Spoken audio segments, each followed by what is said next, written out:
I need you to sit down for this one, Lakers Nation, because I just watched something on my screen that I have rewound 4 times now, and my hands are still a little cold because I have followed this league my entire life, and I know the difference between a take and a report. I know the difference between a guy guessing and a guy who knows, and what I saw tonight on ESPN was a man who knows.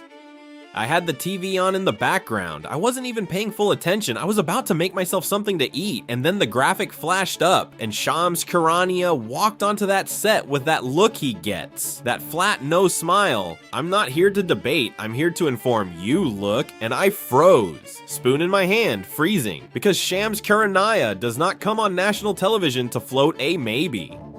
Shams comes on to tell you what is happening before the rest of the world finds out, and the words that came out of his mouth had the name Jaylen Brown in the same sentence as the Los Angeles Lakers, and I have not been able to think about anything else since.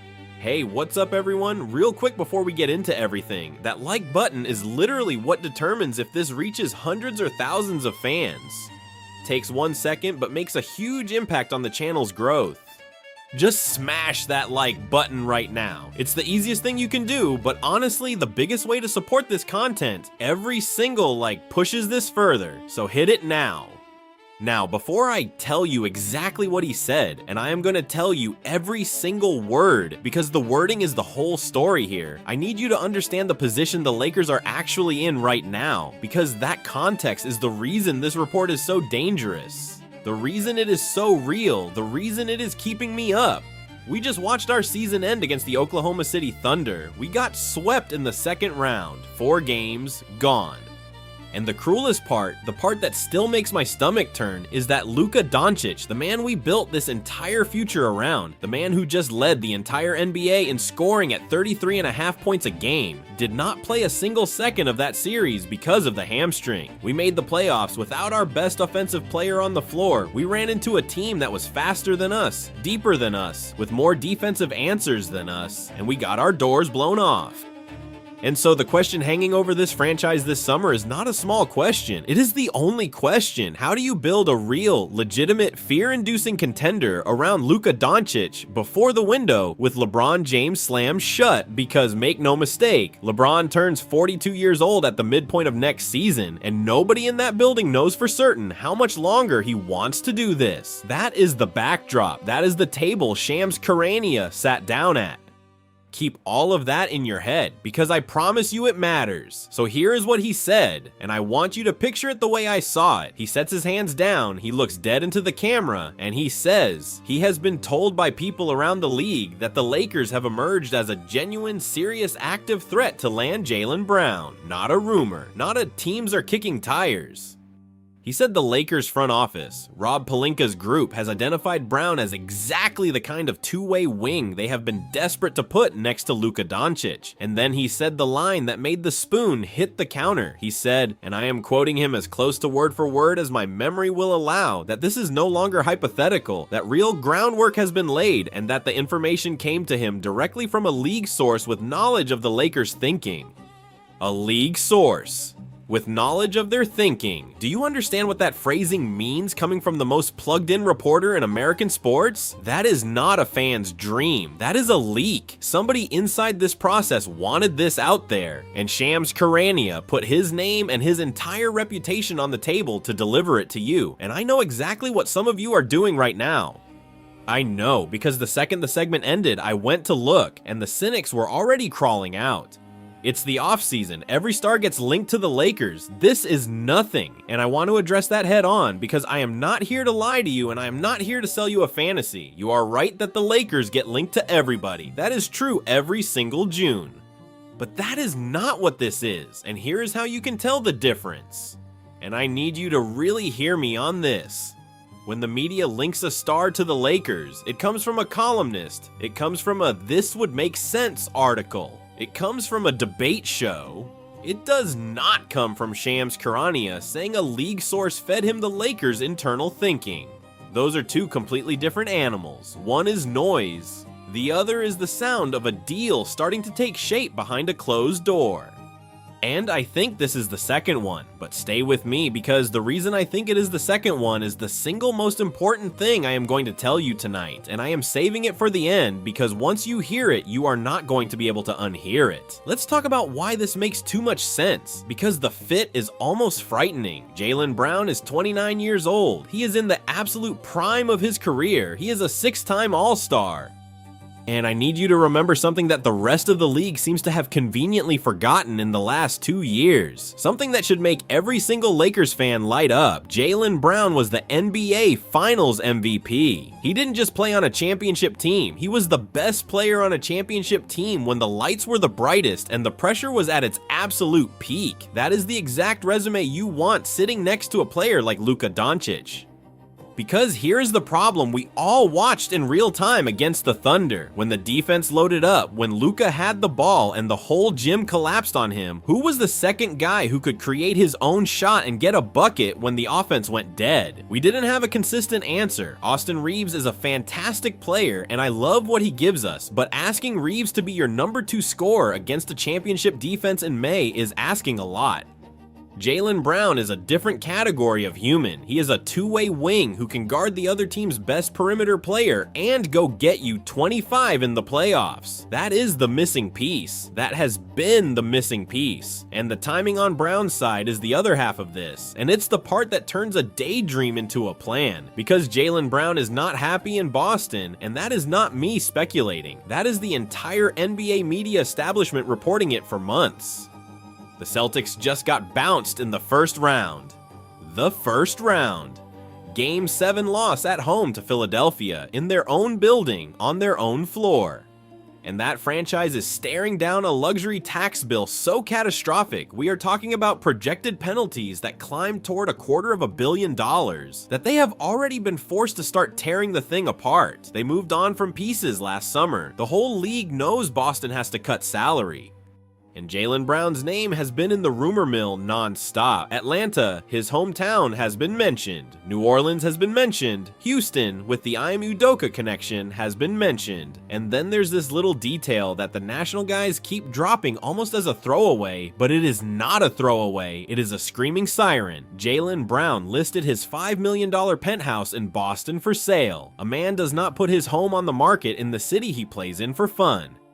Men sell when they are getting ready to leave, so you have a disgruntled finals MVP on a team that is financially obligated to move salary, who is quietly liquidating his life in that city, and now Shams Charania is telling you a league source says the Lakers are circling. Tell me that's a coincidence. You can't, because it isn't. Now I have to be fair, and I have to bring in the other side, because if I only tell you the good stuff, I'm no better than the clowns farming your hope for clicks.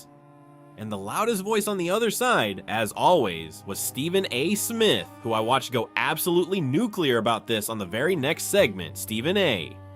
leaned into that camera and he said, and I'm paraphrasing the man because you all know how he talks, he said, "There is no way on God's green earth that the Los Angeles Lakers are about to put Luka Doncic and Jaylen Brown on the same team and pretend they have solved their problems, because both of those men need the basketball, both of them are ball dominant scorers, and neither of them, in his words, is going to be confused for an elite defender holding down the back line."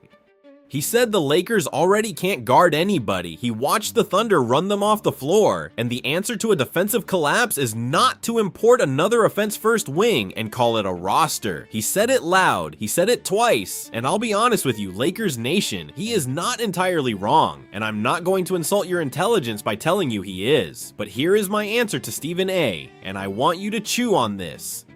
First, the idea that two great players can't coexist because they both like the ball is the oldest, laziest take in the entire sport, and it has been proven wrong over and over again by every great team ever assembled. Great players figure it out because great players want to win more than they want their numbers. Second, and this is the part Stephen A. conveniently skipped, Jaylen Brown is one of the better point of attack defenders at his position in the entire league when he's locked in. He is not a defensive liability, he is a guy who can take the toughest wing matchup off of Luka's plate, which is the exact thing the Lakers need, because right now you're trying to hide Luka on defense, and there's nobody big and athletic enough to take the assignment. Brown solves that, so Stephen A is screaming about a defensive problem that Jaylen Brown actually helps. He's using the cure as evidence of the disease. And I think he knows it, and I think that's why he was yelling so loud.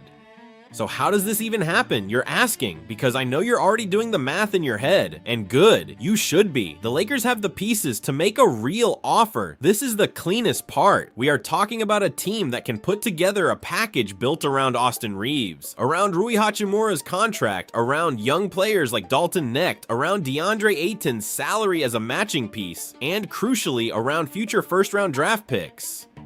The Lakers, for the first time in a while, have both the matching salary and the draft capital to make a Boston front office that needs to shed money, pick up the phone, and actually listen. And Boston, remember, isn't trading Brown because they think he's bad. They're trading him because they have to get under that tax line, and they want young, cheaper, controllable talent and picks to retool around Jason Tatum coming back from the Achilles. The Lakers can offer exactly that shape of deal. It fits. It fits for both sides. That's why this isn't fantasy. That's why a league source felt comfortable enough to whisper it to Shams.